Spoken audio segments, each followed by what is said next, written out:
بسم الله الحمد لله والصلاة والسلام على رسول الله صلى الله عليه وسلم السلام عليكم ورحمة الله وبركاته ወንድም እህቶች ይህንን አካውንት ኮፒ ሊንክ በማድረግና የሚደረግን ነገር በማድረግ ለማንኛውም በጥቅሉ ማለት ነው ተባበሩ። ባረከላሁ ፊኩም። ክሶች እየበዙበት ነው። መልእክትም በሰፊው እንዲሰራጭና እንዲዳረስ አርጉ። ባረከላሁ ፊኩም። መልእክቴ ለብዙ ሰዎች ነው።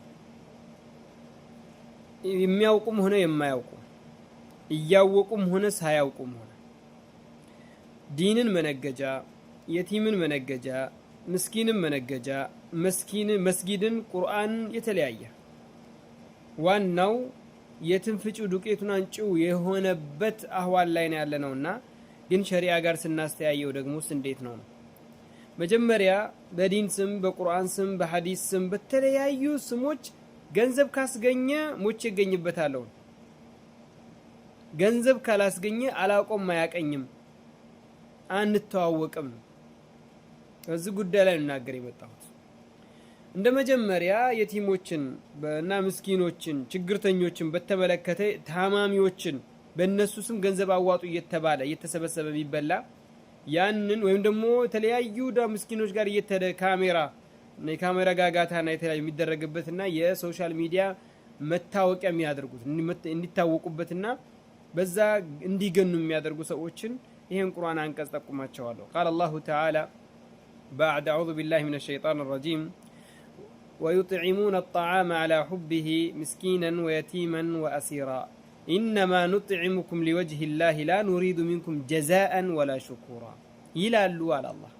እነዛ መልካም ሰዎች እነዛ ደጋግ የአላህ ባሪያዎች ምስኪንን፣ ደሃን፣ ችግርተኛን ያበላሉ፣ ምርኮን ያበላሉ።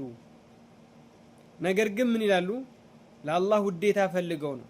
ምን ይላሉ? ላ ኑሪዱ ሚንኩም ጀዛአን፣ ክፍያ ምንዳም አንፈልግም፣ ምትክ ማለት ነው ላደረግነው፣ ወላ ሽኩር፣ እናመሰግናለን እንኳን እንድትሉ አንፈልግም ይላሉ። የዛሬው ግን ካሜራ ከሌለ ኪሱ እጁም ወደ ኪሱ አይገባም። ያም የሰው ገንዘብን እኮ ተለያዩ ሰዎችን እንደዚህ እንርዳ ብሎ ከሰው የተቀበለውን ራሱ ካሜራ ካልመጣ አይሰጥም። ካሜራ ፊት መታወቂያ ይጠቀምበታል። ከካሜራው ጀርባ እንደው የሚወስደውም አይጠፋም። አላህ ይጠብቀንና ይሄ እንደዚህ ለሚበሉት ሰዎች ነው። ለቀጣይ ደግሞ በዲን ስም በማስተማርም ስም በሉት፣ በተለያየ በመስጊድም ስም በሉት፣ በተለያየ የሚያደርጉ ሰዎችን አላህ ሱብሓነሁ ወተዓላ እንደዚህ ይላል፣ ቁል ማ ሰአልቱኩም ሚን አጅሪን ፈሁወ ለኩም ኢን አጅሪየ ኢላ ዐላ አላህ ወሁወ ዐላ ኩሊ ሸይኢን ሸሂድ። አላህ ለመልእክተኛው ሰለላሁ ዐለይሂ ወሰለም እነዛም ሙሽሪኮችን ኑ ወደ ሐቅ ተመለሱ፣ ሽርክን ተውኑ፣ ወደ ተውሂድ አላህን ብቻ አምልኩ ብለህ ስትጠራቸው ምን በላቸው አለው? እኔ ከናንተ ምንዳ አልፈልግም፣ ከናንተ ክፍያ አልፈልግም፣ ከናንተ የምትከፍሉኝን ጀዛ አልፈልግም፣ ምክንያቱም አጅሬ አላህ ዘንድ ነው በላቸው። ዛሬ ምንድነው የተደረገ ያለው? ወሁወ ዐላ ኩሊ ሸይኢን ሸሂድ፣ አላህ ደግሞ ሁሉን ነገር ተመልካች ነው። ሌላኛው አንቀጽሳ የሳሒቡ ያሲን ነው። ኢተቢዑ መን ላ የስአሉኩም አጅረን ወሁም ሙህተዱን ወጃአ ሚን አቅሰል መዲነቲ ረጅሉን የስዓ ቃለ ያ ቀውም ኢተቢዑ ልሙርሰሊን አላቸው። ህዝቦቼ ሆይ መልእክተኞችን ተከተሉ። እነማን ናቸው እነሱ? ምንድነው መገለጫቸው?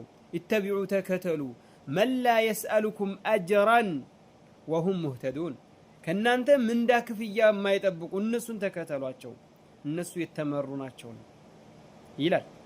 ታዲያ እኛም ዛሬ ዳዕዋ የሚያደርግ ሰው፣ ምስኪን የሚረዳ ሰው፣ ችግረተኛን ተባበራለሁ ያለ ሰው በማንኛውም በኩል በተለይ ዳዕዋ የሚያደርግ የሚያስተምር ሰው በገንዘብና ዱንያ ጋር የተያያዘ መጨረሻ መባላት ነው የሚሆነው።